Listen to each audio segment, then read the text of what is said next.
사랑하는 초업제일교회 성도 여러분, 유튜브 시청자, 구독자 여러분 반갑습니다. 김정빈 목사입니다. 간밤에도 평안히 잘 주무셨습니까? 오늘 2025년 7월 8일 화요일 아침입니다. 오늘도 함께 말씀 묵상하기를 원합니다. 자, 잠시 기도하겠습니다. 하나님 감사합니다. 새날 허락하시니 또 감사합니다. 이렇게 아침에 아버지의 말씀 앞에 서서 하루를 시작합니다. 하나님 말씀 묵상하며 내 자신을 보게 하시고 또 회개할 부분들 회개하게 하셔서 또 새롭게 됨으로 오늘 하루도 승리하며 말씀 안에 기도 속에 살아갈 수 있는 우리 모든 성도님들 되게 하여 주옵소서. 감사드리옵고 예수님 이름으로 간절히 기도하옵나이다. 아멘. 네, 오늘 함께 우리 규태하기 전에 우리 찬송 부르겠습니다. 찬송가 우리 200장입니다. 달고 오묘한 그 말씀. 반주가 없어서 제가 아카펠라로 함께 찬송 부르겠습니다. 200장입니다. 달고 묘한 그 말씀, 생명의 말씀은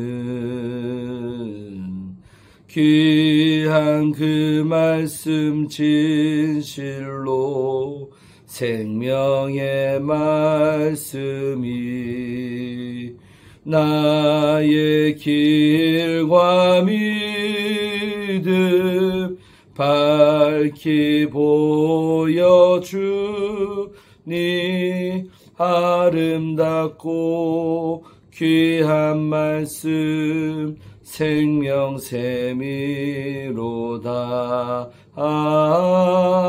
아름답고 귀한 말씀 생명샘이로다. 귀한 주님의 말씀은 내 노래되도다.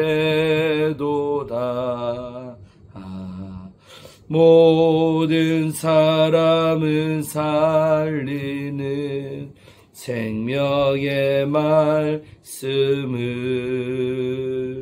값도 없이 받아 생명 길을 가니 아름답고 귀한 말씀 생명샘이로다.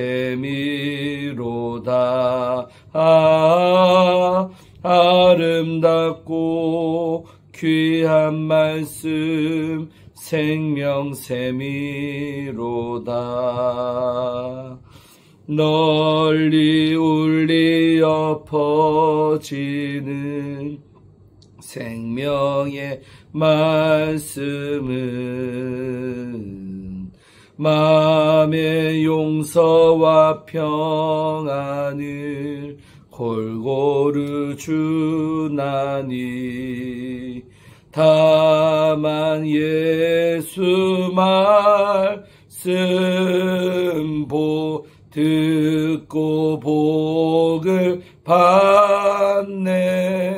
아름답고 귀한 말씀 생명샘이로다.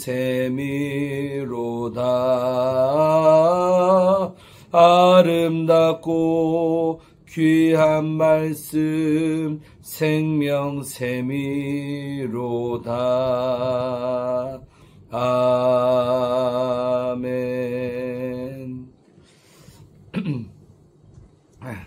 제 목 상태가 조금 좋지 않습니다. 이해해 주시기 바랍니다. 자, 오늘 함께 은혜 받으실 말씀은 우리 디모데전서 1장 1절로 11절의 말씀이 되겠습니다. 디모데전서 1장 1절로 11절.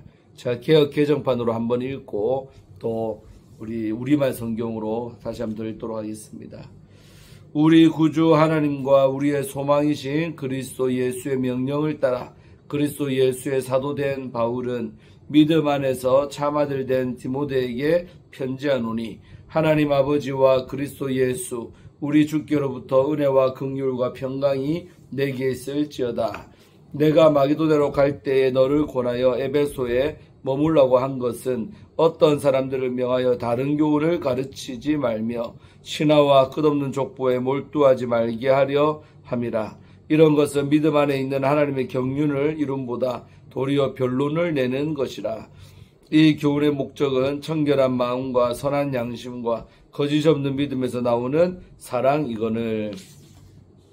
사람들이 이에서 벗어나 헛된 말에 빠져 율법의 선생이 되려 하나 자기가 말하는 것이나 자기가 확증하는 것도 깨닫지 못하는도다. 그러나 율법은 사람이 그것을 적법하게만 쓰면 선한 것임을 우리는 아노라.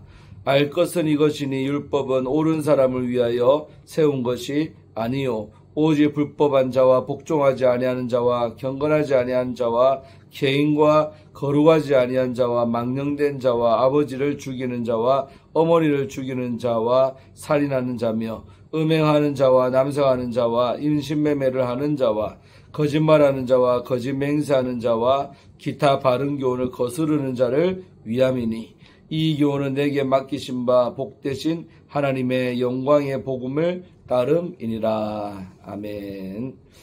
또 이제 우리말 성경으로 한번 더 읽도록 합니다.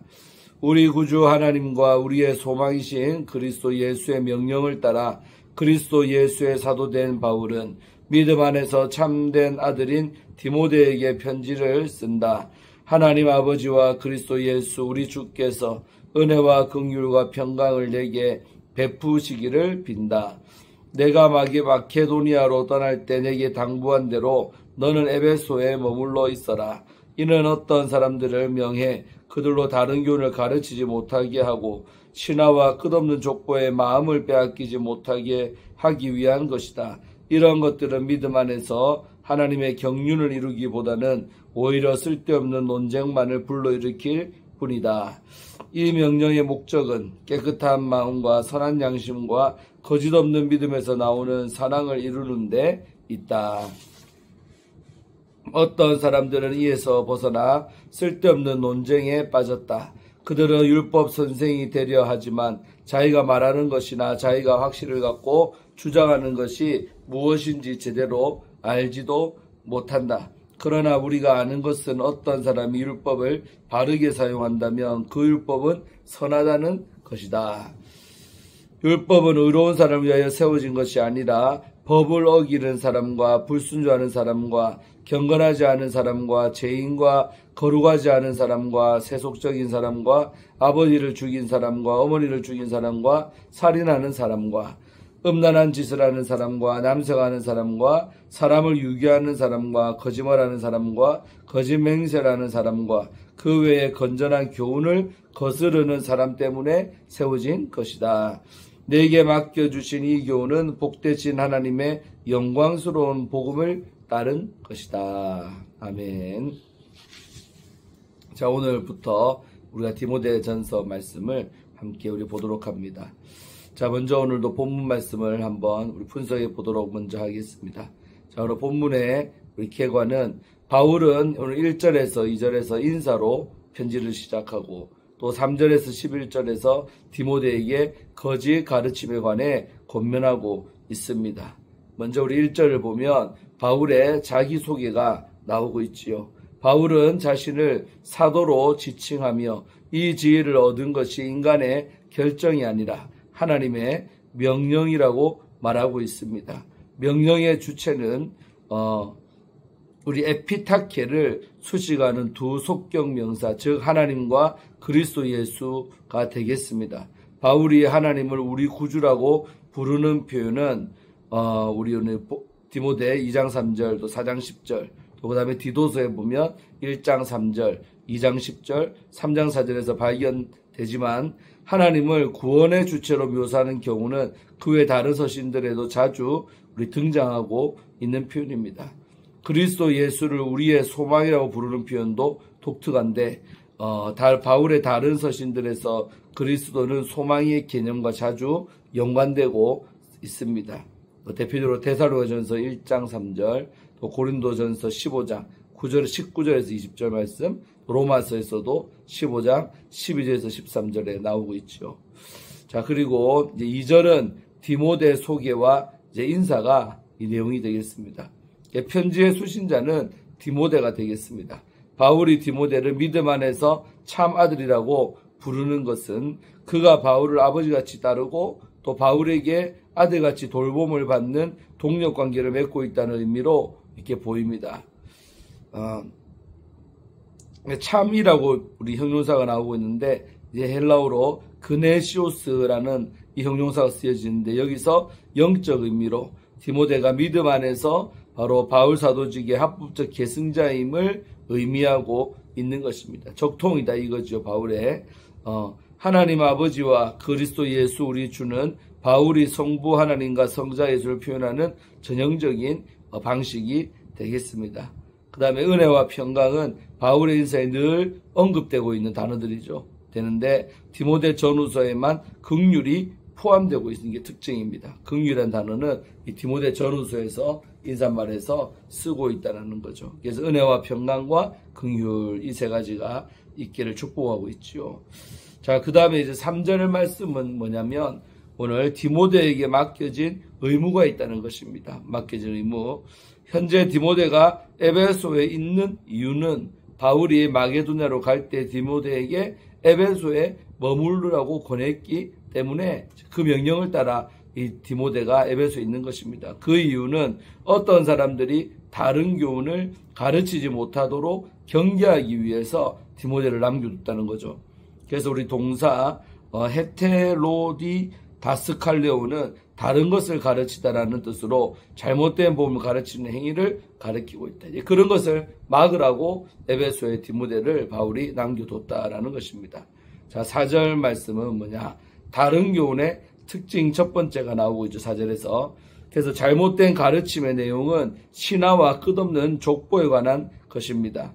이 특성이 영지주의적 우주론을 가리킨다고 보기에는 그 근거를 찾기가 어렵고 또 오히려 헬라 유대교의 변종으로 보는 것이 더 설득력이 있습니다. 신화는 신약 성경에 5번 등장하고 있습니다. 5번. 근데 그 중에서 목회서신에만 4번 등장하고 있습니다. 목회서신. 그러니까 디모데 전후서, 디도서죠.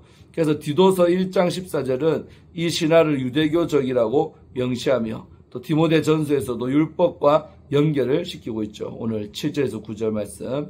그래서 끝없는 족보도 제2성전 유대 문헌에서 유대인의 정체성 강조를 위해 종종 나열되는 족보와 관련 지을 수가 있는데 아마도 여기서 바울은 자신의 복음과는 다르게 하나님의 구원사와 하나님 백성의 정체성을 제시하기 위해 나열된 긴 족보를 가리키는 듯합니다. 이러한 것들의 몰두한 결과는 변론을 내는 것인데 이는 근거 없는 추측과 상상의 이론을 펼치는 것을 의미하고 있습니다. 그래서 경륜은 가정 경영과 관리를 뜻하는 말로 하나님의 경륜은 하나님의 가정, 즉 교회의 경영과 섬김을 의미하고 있습니다. 그래서 하나님의 경륜이 믿음 안에 있다는 것은 하나님의 가정인 교회가 그리스도 안에서 믿음으로 형성되고 또 통일되는 공동체라는 암시이기도 합니다. 그래서 유대교적 족보와 신화에 몰입시키는 잘못된 가르침은 그리스도 중심적이고 믿음 중심적인 하나님의 경영을 망치는 것이죠. 그래서 이제 끝없는 신화 또 족보 이런데 빼앗기지 마라, 쓸데없는 일에 논쟁하지 마라고 말했던 것입니다. 자, 그 다음에 오늘 5절에서 7절 석절의 말씀은 이 다른 교훈의 특징이 또 두 번째로 나오고 있는데 5절에서 바울은 교훈의 목적을 명시함으로써 다른 교훈과의 차이점을 강조하고 있습니다. 이 목적은 사랑이며 사랑은 곧 율법의 완성입니다. 갈라디아서 5장 14절에 나오죠. 그래서 사랑을 가능하게 하는 요소는 3가지입니다. 첫째는 청결한 마음으로 청결하는 제의적 정결을 암시하며 하나님의 임재에 합당치 않은 부정한 요소가 없는 마음을 의미합니다. 그 다음에 둘째로 선한 양심이 나오죠. 선한 양심은 하나님께 합당하지 않은 행위를 분별할 수 있는 양심을 말하고 있습니다. 그 다음에 마지막 셋째로 거짓이 없는 믿음은 위선이 없는 믿음이라는 의미로 행동은 경건해 보이지만 속으로는 사람을 의식하는 불경건한 동기로 오염되지 않은 믿음을 가리키고 있는 말입니다. 사람들이 이 세 가지 요소에서 벗어나 헛된 말에 빠져 율법의 선생이 되려 한다는 묘사는 이 헛된 말이 율법 준수 자체를 목적으로 제시하는 가르침이라는 암시를 주고 있지요. 바울이 보기에 그들은 자신들이 주장하는 바를 이해하지 못하고 또 자신들이 무엇을 강하게 확신하는지도 깨닫지 못하고 있습니다. 자, 마지막으로 오늘 8절에서 우리 11절까지 말씀은 율법에 대한 보충 설명이 되겠습니다. 그래서 바울은 자신이 율법 폐지론을 가르치지 않았음을 암시하고 있죠. 8절에서 율법을 취지에 맞게 올바로 사용하기 위해 알아야 할 것은 율법이 본래 의로운 자를 위해 세운 것이 아니라는 사실입니다. 여기서 바울은 율법의 계명들, 특히 10계명의 경우 금지 명령의 형태를 취한다는 점과 또 출애굽 이전 이스라엘이 불의한 삶을 살고 있다는 사실에 주목하고 있습니다. 따라서 율법은 불의한 자들을 제어하기 위한 것이라고 말하고 있는 것입니다. 9절에서 11절에서 바울은 10계명으로 초점을 좁혀 10계명을 극단적으로 어기는 불의한 자들을 열거를 쫙 하고 있죠. 바울은 이 목록을 기타 바른 교훈을 거스르는 자는 라는 총칭으로 마무리하고 있습니다. 그래서 바른 교훈은 공인된 사도들의 가르침을 뜻하는 목회서신 특유의 표현으로 복되신 하나님의 영광의 복음을 갖춘 말 그대로 튼튼하고 건강한 가르침을 말하고 있습니다. 바울은 바른 교훈은 10계명과 연소석 손상에 놓음으로써 사도들의 가르침에서 벗어나 율법 준수를 강조하는 자들을 10계명을 어기는 불법한 자로 칭하고 있는 것입니다. 아멘. 자, 이렇게 해서 오늘 이제 절절히 분석을 해봤고요. 마지막으로 우리 한번 적용하도록 하겠습니다. 오늘 본문 말씀이 우리에게 어떻게 적용될 수 있을 것인가 한번 생각해 보겠습니다.